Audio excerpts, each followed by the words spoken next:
I never thought I would end up having someone arrested over construction equipment. But when you run a legitimate business and someone decides your property is theirs to commandeer, you draw a line in the sand. My name is Derek Russo, and I own a mid-sized construction company in Mesa, Arizona. We specialize in residential projects, from custom homes to major renovations. And over the past 15 years, I have built a solid reputation in the East Valley. My equipment yard sits on 2 acres just off the main highway, surrounded by chain-link fencing with razor wire on top, reinforced gates, and industrial-grade padlocks on everything. Security cameras cover every angle. You do not mess around when you have millions of dollars in equipment sitting outside. The trouble started on a Tuesday morning in late April.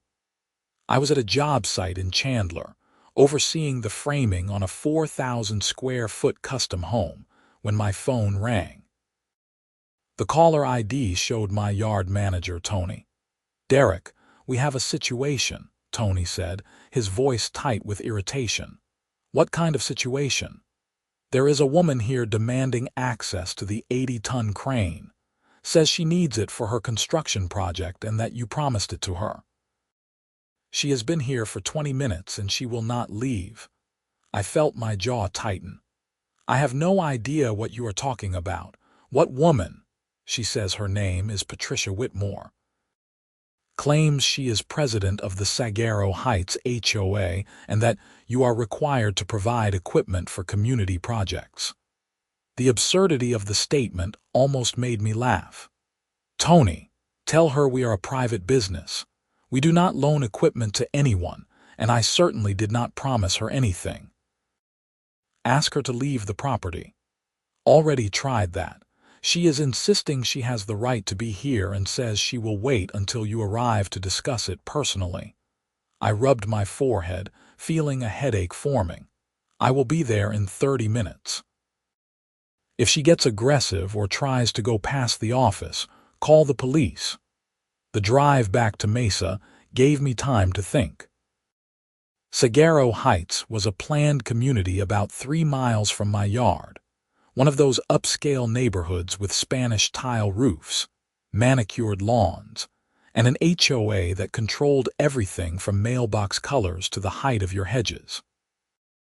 I had done some work in that area before, but never directly for the HOA, and I certainly had never met anyone named Patricia Whitmore. When I pulled into the yard, I spotted her immediately. She stood near the main gate, arms crossed, wearing white capri pants and a turquoise blouse that probably cost more than most people spend on groceries in a month. Her blonde hair was styled in that particular suburban helmet that screams, "I want to speak to your manager," and her oversized sunglasses perched on her head like a crown. A black Mercedes SUV sat parked at an angle that blocked part of the entrance. Tony met me at the office door. She has been pacing and making phone calls, already threatened to report us to the city and the Better Business Bureau. For what? Refusing to cooperate with community development. I shook my head and walked toward the gate. Patricia spotted me and immediately strode forward, her wedge sandals clicking on the asphalt. "Are you Derek Russo?" she demanded before I could say anything. "I am, and you are trespassing on private property." Her eyes widened with theatrical indignation. "Trespassing? I am here on official HOA business. I sent you an email last week explaining that we are constructing a new community center and require a crane for the steel beam installation. Since your business operates within our community's sphere of influence, you are obligated to support local development." I stared at her for a long moment, trying to process the mental gymnastics that had led to this conclusion. "Madam, I never received any email from you, and even if I had, I would have declined. My equipment is not available for loan or rent to HOA projects.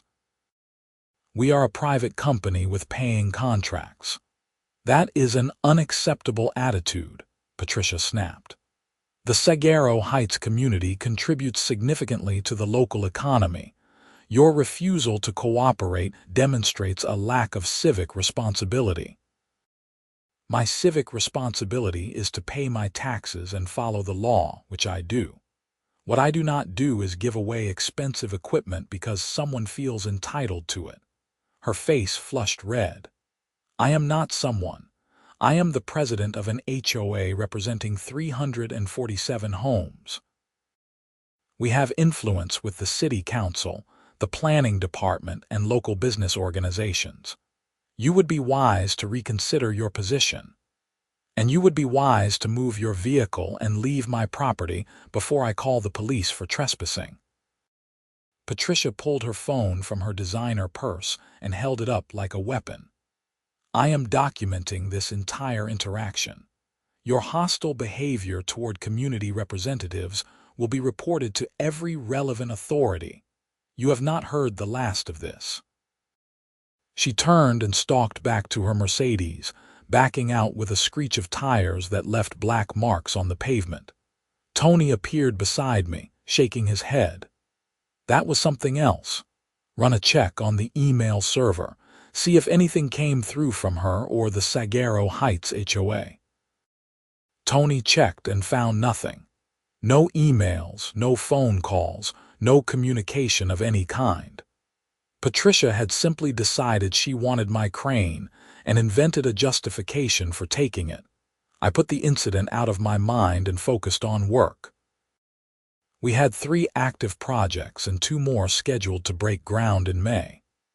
The 80-ton crane Patricia wanted was currently in use at a commercial site in Tempe, and even if I wanted to loan it out, which I absolutely did not, it would not be available for at least 6 weeks. 3 days later, Patricia showed up again. This time she brought reinforcements. I was in the yard office reviewing blueprints when Tony knocked on the door. Derek, she is back, and she brought friends. I looked through the window and saw Patricia standing at the gate with 2 other women and a man in a golf shirt. They all had that same polished, country club appearance, and Patricia was gesturing animatedly toward my equipment while the others nodded. I walked out to meet them. "Can I help you?" Patricia turned to me with a smile that did not reach her eyes. "Derek, I am glad you are here. I wanted to introduce you to the other members of the Saguaro Heights HOA board. This is Linda Chen, our treasurer, Robert Marsh, our vice president, and Deborah Kane, our secretary. We are here to formalize our request for equipment support." "There is nothing to formalize," I said flatly. "As I told you before, my equipment is not available." Robert stepped forward, attempting a friendly tone. "Mr. Russo, I think there may have been a misunderstanding. We are not asking you to donate your equipment. We are prepared to compensate you for its use. Say $2,000 for a week's rental. My crane rents for $4,000 a day with an operator, but that is not the issue. The issue is that I do not rent to uninsured parties for unlicensed construction projects." Linda frowned. "We have insurance through the HOA. HOA liability insurance does not cover construction accidents involving commercial equipment. You would need builder's risk insurance, commercial general liability, and proof that whoever operates the crane is certified. Do you have any of that?" The 4 of them exchanged glances.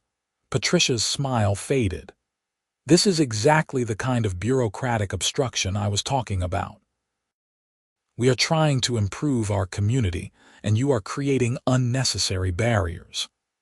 "Those are not barriers. They are legal requirements. If someone gets hurt using my equipment, I am liable. If the crane damages property, I am liable. Unless you can provide proper insurance and certification, this conversation is over." Deborah spoke up, her voice syrupy sweet. "Mr. Russo, perhaps we got off on the wrong foot. The Saguaro Heights HOA has considerable resources and connections. If you were to work with us on this project, we could ensure that your company receives preferential consideration for future work in our community. Several of our residents are planning major renovations. It was a carrot and stick approach. Cooperate and get business, refuse and get shut out. I had dealt with this kind of thing before. I appreciate the offer, but I do not make business decisions based on implied threats or promises. If your residents want to hire me for legitimate projects, they can call my office and get a quote like everyone else. Now, unless you have actual business to conduct, I need to ask you to leave. Patricia's veneer of civility cracked. You are making a serious mistake. The HOA has significant influence over local permitting and inspections. We can make your life very difficult. Feel free to try. I keep my permits current and my projects up to code. Now get off my property before I call the police. They left, but the look Patricia gave me promised this was far from over.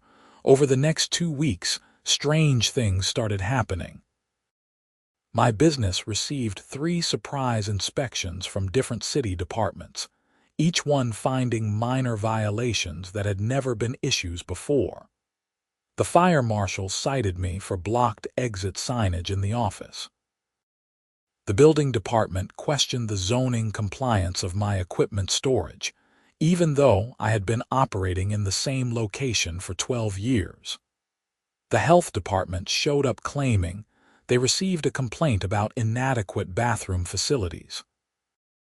None of the violations were serious, but they required time and money to address. Tony confirmed what I already suspected when he overheard 2 inspectors talking in the parking lot. Someone with connections had been making calls, suggesting that my business needed closer scrutiny. I contacted my lawyer, Marcus Weinstein, and explained the situation. Marcus had handled my business legal work since I started the company, and he knew every trick in the book. What Patricia is doing is called abusive process, Marcus said. She is using government agencies to harass you because you would not give her what she wanted. The problem is proving it. Unless you have direct evidence that she contacted these departments, it is your word against hers. So what can I do? Document everything. Keep records of every inspection, every citation, every interaction with city officials. If this escalates, we will need a paper trail.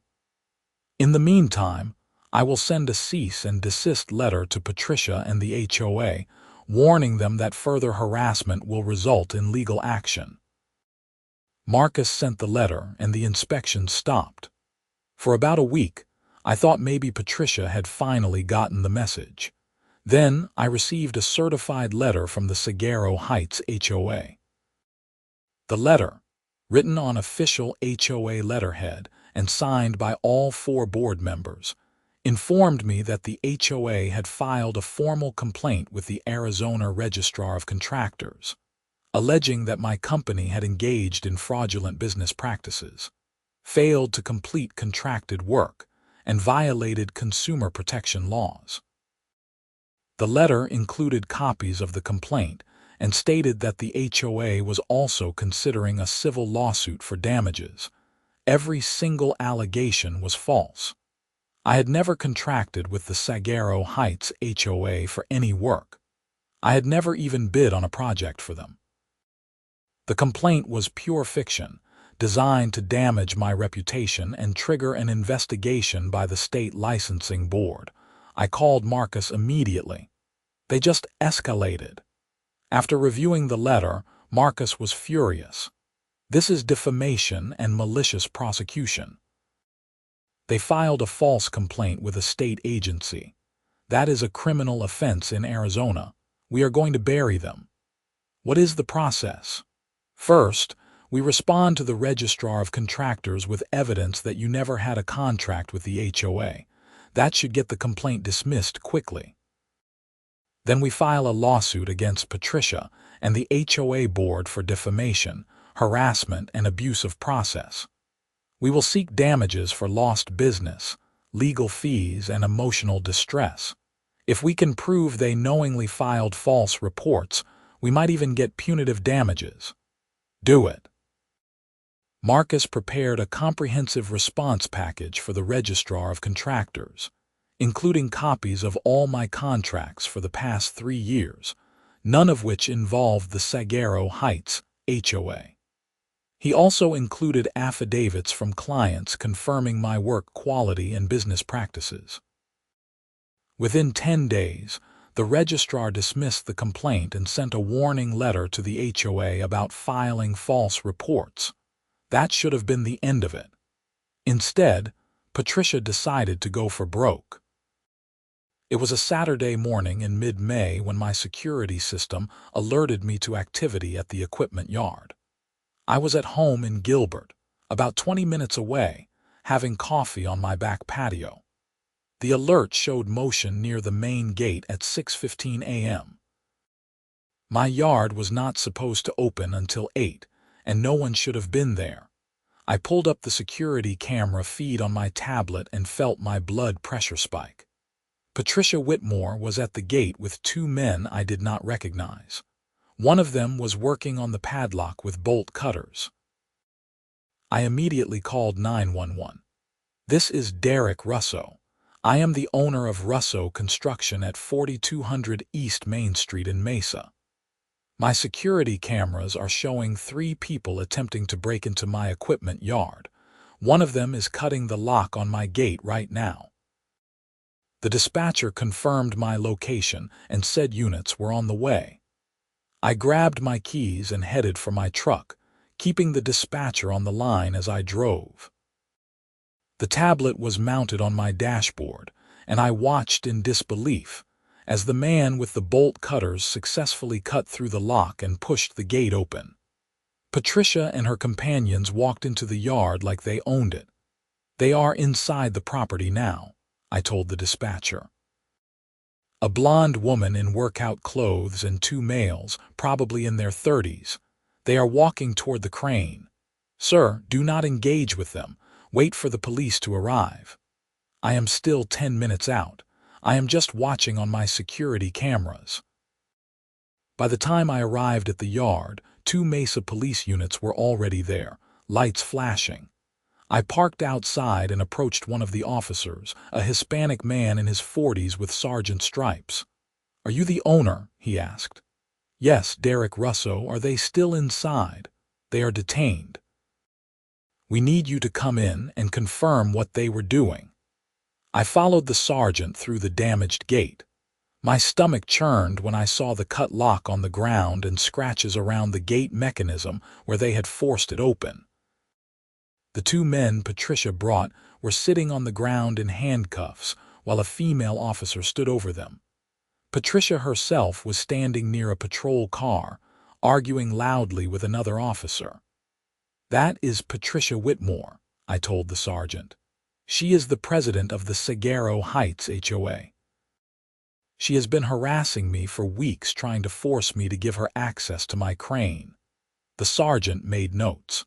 "What were they doing when officers arrived?" "According to my officers, they were attempting to start one of your cranes. The 2 males claim they are crane operators hired by Miss Whitmore. She claims she has a right to use your equipment." "She has no right to anything. This is breaking and entering, criminal trespass, and destruction of property at minimum." The sergeant nodded. "We will need you to give a statement and identify any damage. We are also going to need copies of your security footage." I spent the next hour walking through everything with the police. I showed them the damaged lock, which would need to be replaced, and the scratches on the gate. I reviewed the security footage with them, which clearly showed the man cutting the lock while Patricia directed him. The timestamp and multiple camera angles made it impossible to claim this was anything other than deliberate criminal activity. Patricia's argument was that she had the right to access the equipment because I was withholding community resources. The officers were not buying it. One of the men admitted they were paid $200 each to help retrieve equipment for an HOA project. Patricia had apparently told them this was all legitimate and authorized. By 8 a.m., all three were arrested. Patricia for criminal trespass, conspiracy to commit theft, and destruction of property. The two men for criminal trespass and attempted theft. Patricia was screaming about lawsuits and wrongful arrest as they put her in the back of the patrol car. The sergeant handed me his card. "You will need to come down to the station this afternoon to give a formal statement. Make sure you bring copies of the security footage and any documentation about the prior incidents with Miss Whitmore. I have a lawyer who has been handling this situation. Should I bring him? That would be smart. This looks pretty clear-cut, but having legal representation never hurts." I called Marcus as soon as the police left. "Patricia just got herself arrested breaking into my equipment yard." "You are kidding." I wish I was. "She brought two guys with bolt cutters and tried to steal the crane. The whole thing is on camera." Marcus let out a low whistle. "Well, that changes everything. Criminal charges will make our civil case a slam dunk. Make sure you get copies of the police report and any charges filed. I will meet you at the station this afternoon." The formal statement process took another 2 hours. Marcus and I sat in an interview room while a detective reviewed the security footage and took my detailed account of every interaction with Patricia since that first day in April. I provided copies of the emails Marcus had sent, the cease and desist letter, the false complaint to the registrar of contractors, and documentation of the suspicious inspections. The detective, a woman named Sarah Gonzalez, listened carefully and made extensive notes. "This is a pattern of harassment leading up to criminal activity. The district attorney is going to love this case. Have you calculated the damages to your property? The lock was $150. The gate has cosmetic damage that will cost maybe $300 to fix. But the bigger issue is if they had successfully taken the crane. That is a $400,000 piece of equipment. If they had damaged it or caused an accident, the liability could have been massive." Detective Gonzalez nodded. "The DA will likely charge this as attempted grand theft in addition to the trespass and criminal damage. With the video evidence and the prior harassment, this should be pretty straightforward." Patricia made bail that afternoon. The two men she hired were released on their own recognizance after agreeing to testify against her. Within 24 hours, the story had spread through the Mesa construction community like wildfire. I received at least a dozen calls from other contractors, some offering support, others just wanting the gossip. One call stood out. It was from a man named Graham Peters, who identified himself as a homeowner in Saguaro Heights. "Mr. Russo, I heard about what happened with Patricia Whitmore. I wanted you to know that not everyone in our community supports her behavior. A lot of us are horrified by what she has been doing. I appreciate that. To be clear, I have no issue with your community or the residents. This is entirely about Patricia and the HOA board abusing their positions. That is what I wanted to talk to you about.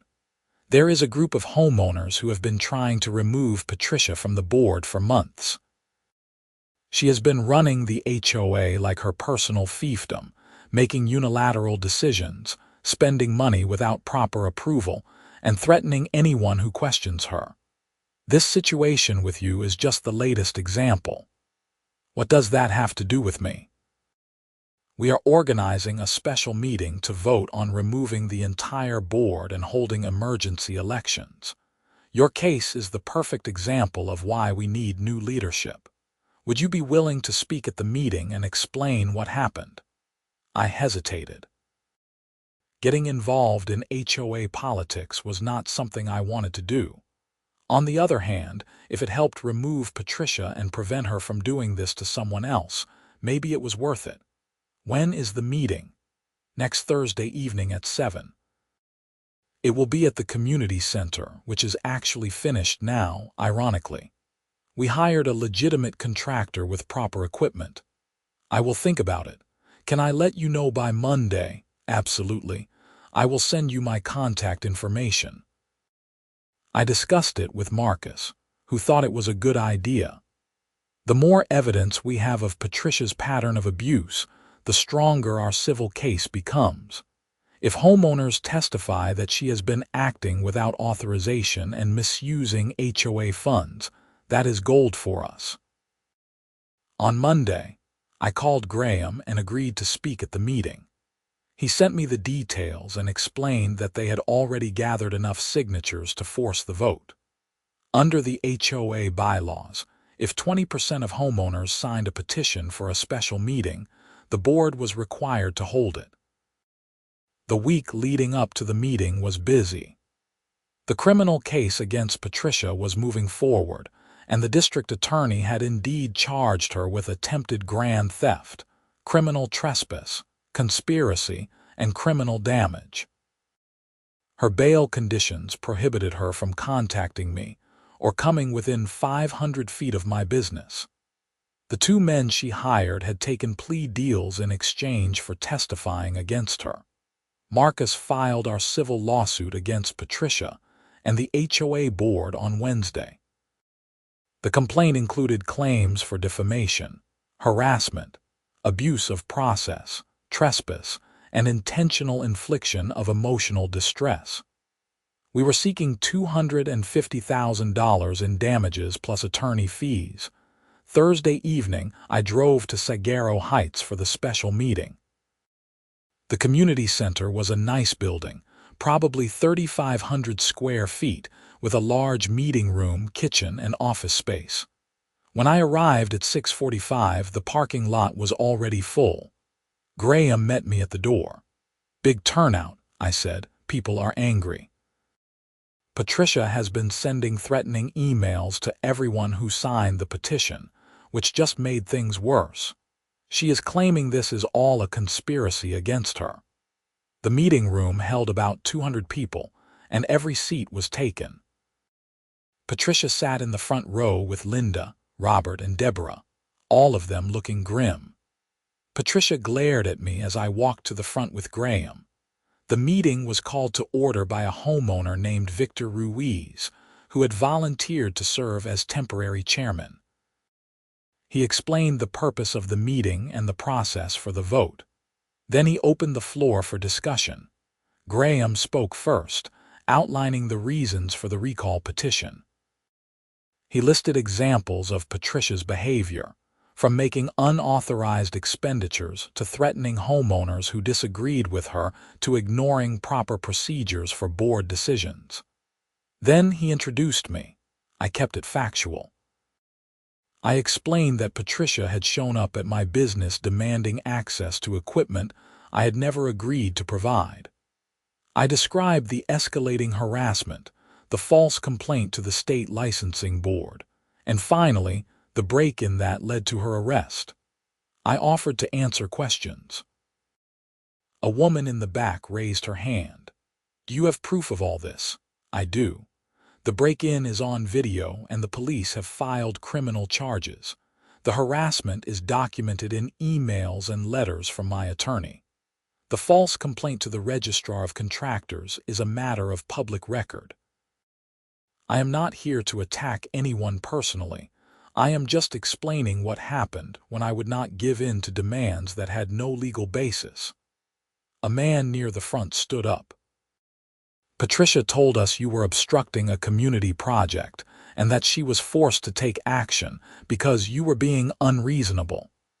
Are you saying that is not true?" "There was no community project involving my company." "Patricia wanted to use my crane. I said no because she did not have proper insurance or certification, and she decided to take it anyway. That is theft, not community activism." Patricia shot to her feet. "This is a witch hunt. I was acting in the best interests of the community and I am being persecuted for it. Derek Russo is lying about what happened because he wants to sue the HOA for money." Victor tapped his gavel. Patricia, you will have a chance to speak. Please sit down. I will not sit down while my reputation is being destroyed by false accusations. If you do not sit down, I will have you removed from the meeting. Patricia sat, her face red with fury. Victor called for additional speakers. Over the next hour, a parade of homeowners came forward with their own stories about Patricia. She had fined people for trivial violations while ignoring the same violations on her own property. She had threatened to foreclose on homes over unpaid HOA dues without following proper procedures. She had entered properties without permission, claiming the right to inspect for violations. She had hired her brother's landscaping company for HOA work without getting competitive bids, costing the association thousands of dollars in overcharges. By the time the testimony ended, it was clear that my situation was just one example of a much larger pattern. Patricia had been running the HOA as her personal kingdom, and a lot of people had been suffering in silence. The vote was not close. 312 homeowners were present or represented by proxy. 294 voted to remove the entire board. Only 18 voted against, mostly friends of the board members. Patricia and her allies stormed out before the results were even announced. Graham caught up with me in the parking lot. "Thank you for coming. Your testimony made a huge difference. I hope this helps you get better leadership. We are having emergency elections next month. I am running for president. If I win, one of my first priorities will be reforming how the HOA handles disputes. What Patricia did to you should never have been possible." I shook his hand and drove home, feeling like maybe some justice had been served. The criminal case went to trial in July. Patricia's attorney tried to argue that she had an honest but mistaken belief that she had the right to access my equipment. But the video evidence and the testimony of the two men she hired destroyed that defense. They explained under oath that Patricia had told them I had agreed to provide the crane but was playing games with paperwork, and she needed them to help cut through the bureaucracy. The jury deliberated for less than 3 hours. Patricia was convicted on all counts: attempted grand theft, criminal trespass, conspiracy, and criminal damage to property. The judge sentenced her to 3 years probation, 200 hours of community service, restitution for the damage to my property, and a permanent prohibition from serving in any HOA leadership position. Our civil case settled shortly after the criminal verdict. Patricia's homeowner's insurance refused to cover her actions, ruling that they were intentional rather than negligent. Linda, Robert, and Deborah agreed to testify that Patricia had acted without board approval in her dealings with me, which exposed them to significantly less liability.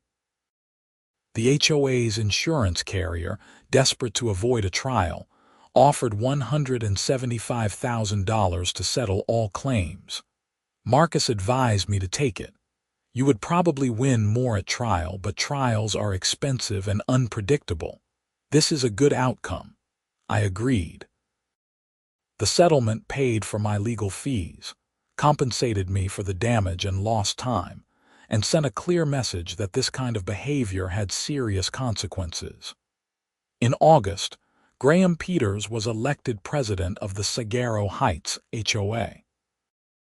One of his first acts was to implement new bylaws requiring board approval for any expenditure over $500, mandatory training for board members on legal compliance, and a formal appeals process for homeowners who disagreed with HOA decisions. He called me personally to let me know. "I wanted you to know that we are trying to make sure nothing like what happened to you ever happens again," Graham said. "I am sorry you had to go through all that. I appreciate it. Hopefully, this is the end of the story." It is. "And if you ever want to bid on work in our community, I promise you will get a fair shake," No pressure, no threats, just normal business. I might take you up on that. Life got back to normal after that. My business continued to grow, and I picked up several new clients who had heard about the situation and respected how I handled it. The story became something of a legend in the local construction community, a cautionary tale about standing your ground when someone tries to push you around. I still drive past Saguaro Heights sometimes on my way to job sites. The community looks nice, well-maintained and peaceful. Their community center is finished, built with proper equipment and qualified contractors. Every time I see it, I think about Patricia and her belief that she could just take what she wanted because of her title.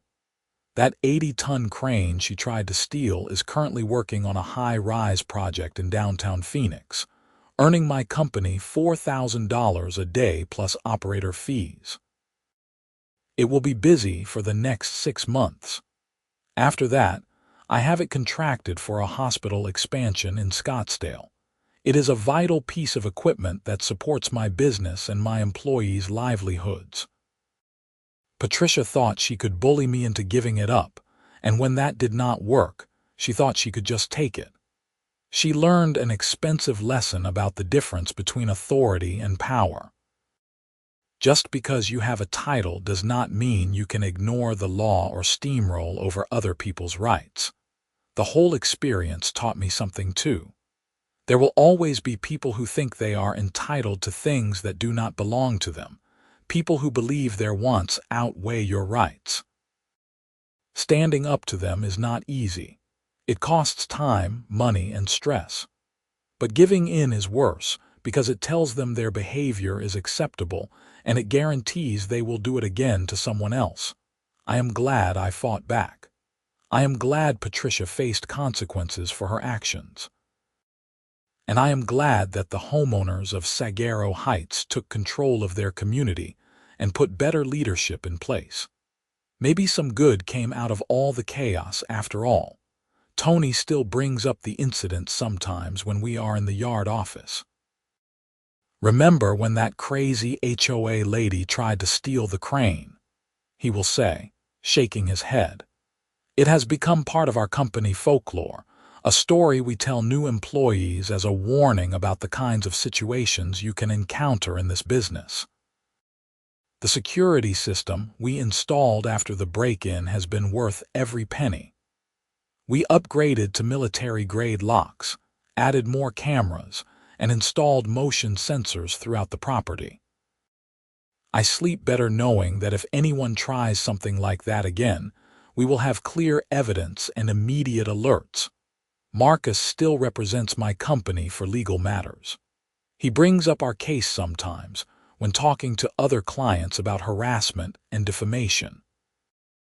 "Let me tell you about the time an HOA president tried to steal a crane from one of my clients," he will start, and the story serves as both a warning and an example of how to properly handle escalating situations. The settlement money went into a business expansion fund. I used part of it to purchase a second crane and hire 2 additional operators. The rest went into upgrading our fleet of trucks and equipment. In a weird way, Patricia's harassment ended up helping my business grow, because the publicity brought attention to my company and demonstrated that we do not back down from unreasonable demands. I still get calls occasionally from other contractors asking advice about dealing with difficult HOA situations. Apparently, I am not the only one who has faced this kind of pressure. Some HOAs operate like little fiefdoms, with board members who forget they are supposed to serve the community, not rule it. I always give the same advice. Document everything, get a lawyer involved early, and never compromise on legal and safety requirements no matter how much pressure someone applies. One unexpected outcome was an invitation to speak at a State Contractors Association meeting about dealing with regulatory harassment and false complaints.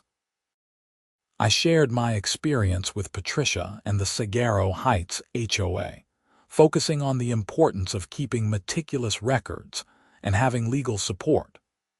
The presentation was well received, and several contractors told me afterward about their own experiences with similar situations.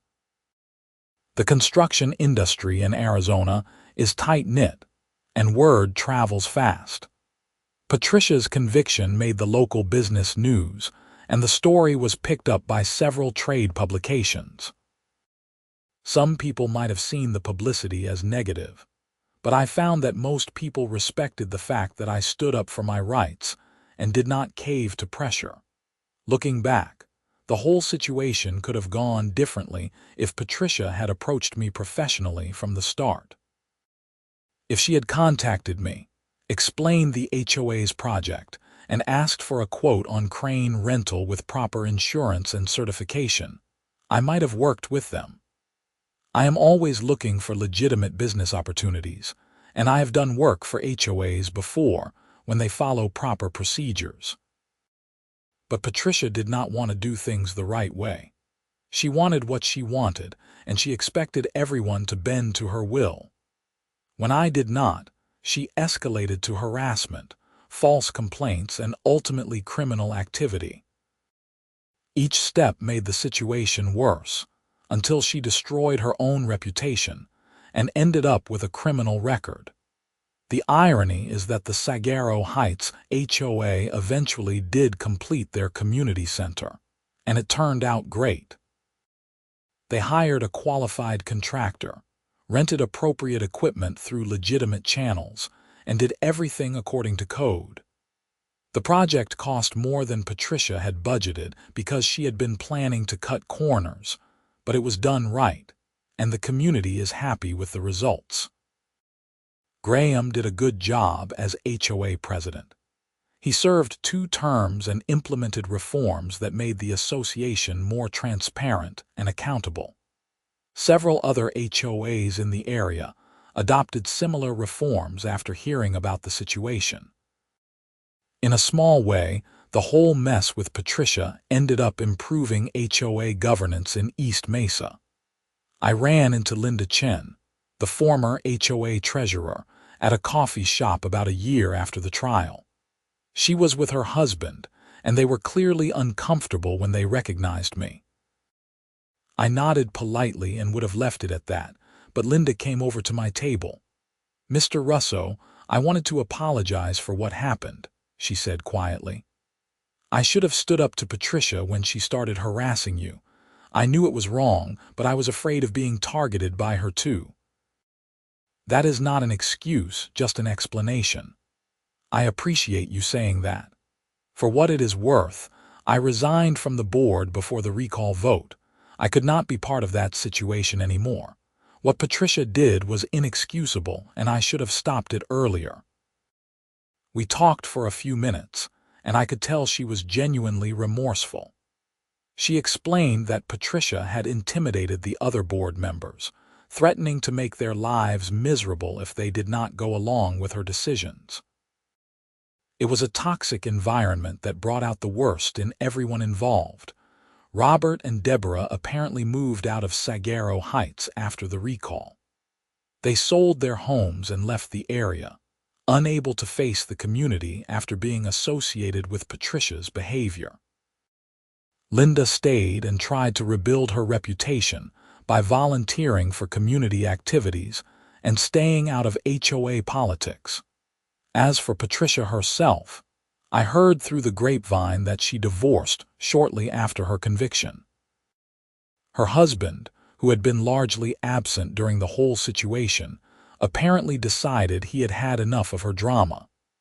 She moved to Flagstaff to live with her sister and stayed out of the public eye. The probation violation rate for people like Patricia is high, but as far as I know, she completed her sentence without incident. My company is doing better than ever. We have grown from 22 employees when this all started to 37 employees now. We have taken on larger projects, expanded our service area, and built relationships with several major developers in the Phoenix metro area.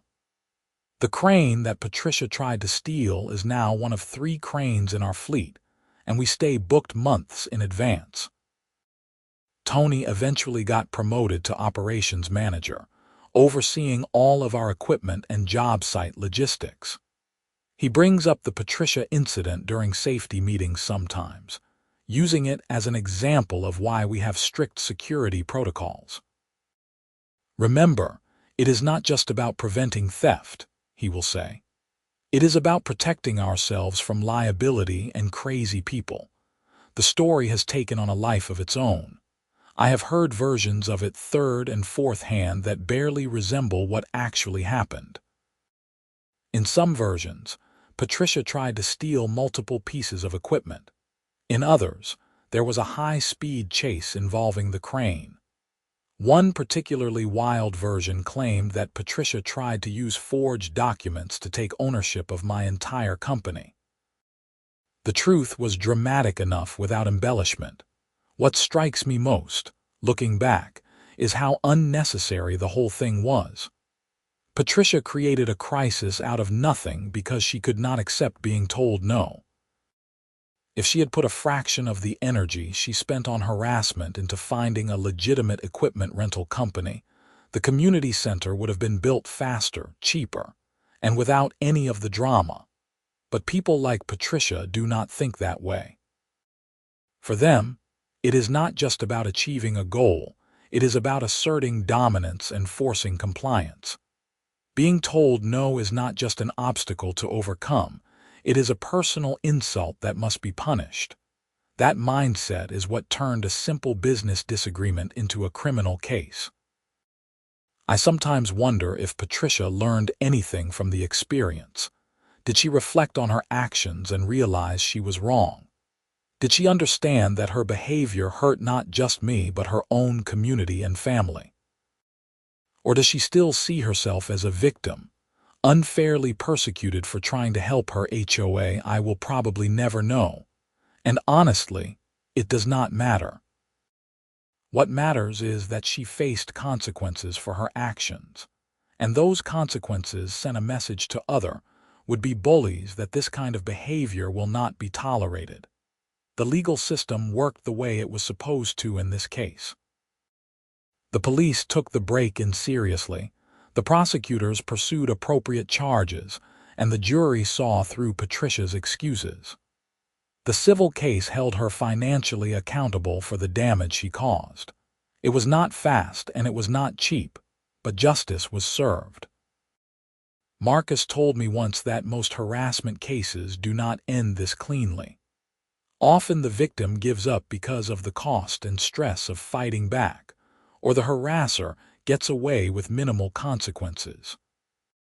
We were fortunate to have clear video evidence, documented prior harassment, and a harasser who was foolish enough to commit a serious crime on camera. This is the kind of case law students will read about, Marcus said. Clear facts, clear law, clear outcome. It is a textbook example of how not to behave and what happens when you cross legal lines.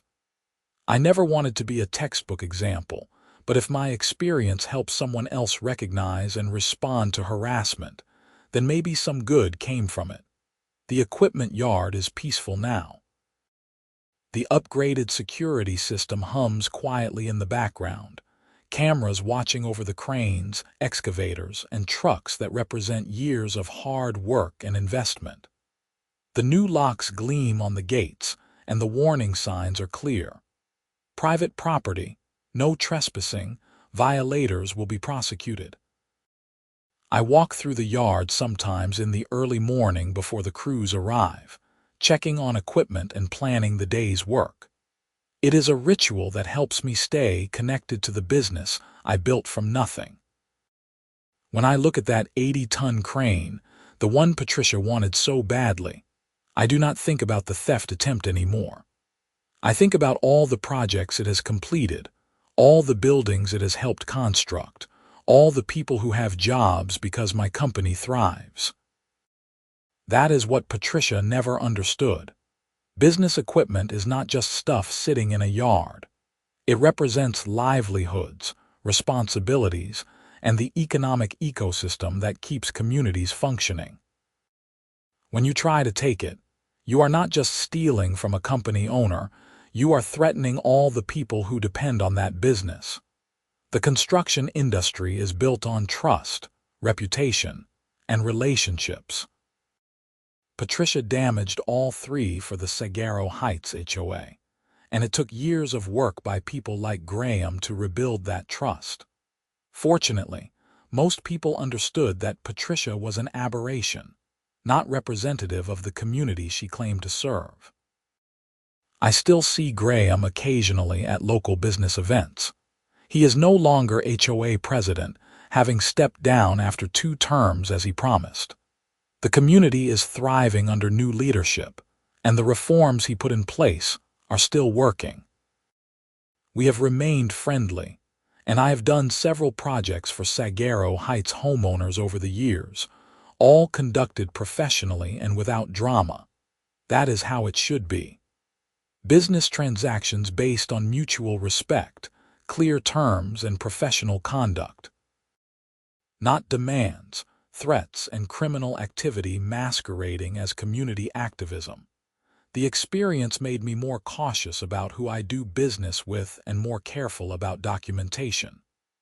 I record phone calls when legally allowed, save all emails, and make sure contracts are detailed and clear.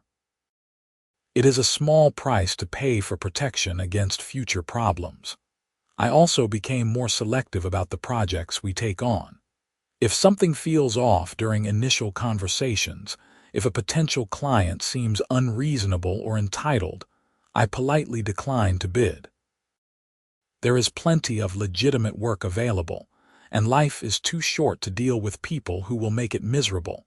Some business owners criticized me for fighting back as hard as I did.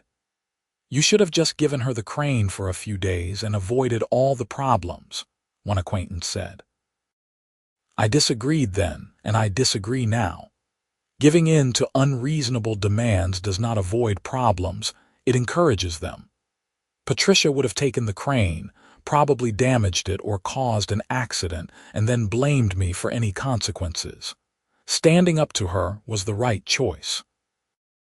The settlement money was satisfying, but the real victory was the precedent. Patricia was held accountable, criminally and civilly, for abusing her position and violating the law. Other HOA board members in the area heard about the case and hopefully thought twice before engaging in similar behavior. If my situation prevented even one other business owner from going through the same nightmare, it was worth it. Looking at my business today, stable and growing with a solid reputation and good relationships throughout the industry, I am grateful for how things turned out. The Patricia situation could have been much worse. She could have successfully stolen the crane and caused a major accident. She could have done more serious damage to my reputation. The harassment could have continued for years instead of months. Instead, she made a critical mistake by committing a clear crime on camera, which gave us the evidence we needed to end the situation decisively. Sometimes the bad guys make it easy, and this was one of those times. I have not heard anything about Patricia in years. I hope she found peace and learned from her mistakes, but I do not spend time thinking about it. She is a closed chapter in my business history, a cautionary tale we tell around the office, a reminder to stay vigilant and protect what we have built. The construction business keeps moving forward. There are always new projects, new challenges, new opportunities. The crane that started this whole mess is currently helping build a 30-story residential tower in Phoenix, one of the tallest buildings in the state. It is doing exactly what it was designed to do, creating value and supporting jobs, far away from the drama of HOA politics and entitled board members. That is the way it should be. Equipment working, employees thriving, business growing, and people like Patricia locked firmly in the past where they belong. The industry has no time for bullies and thieves, only for people willing to work hard, follow the rules, and treat others with respect. As I lock the office door at the end of another busy day, I look across the yard one more time. The cranes stand silent against the Arizona sunset, ready for tomorrow's work. The gates are secure, the cameras are watching, and everything is exactly where it should be. This is my business, built with sweat and determination, protected by law and defended when necessary. Patricia tried to take it, and she failed. That is the end of the story.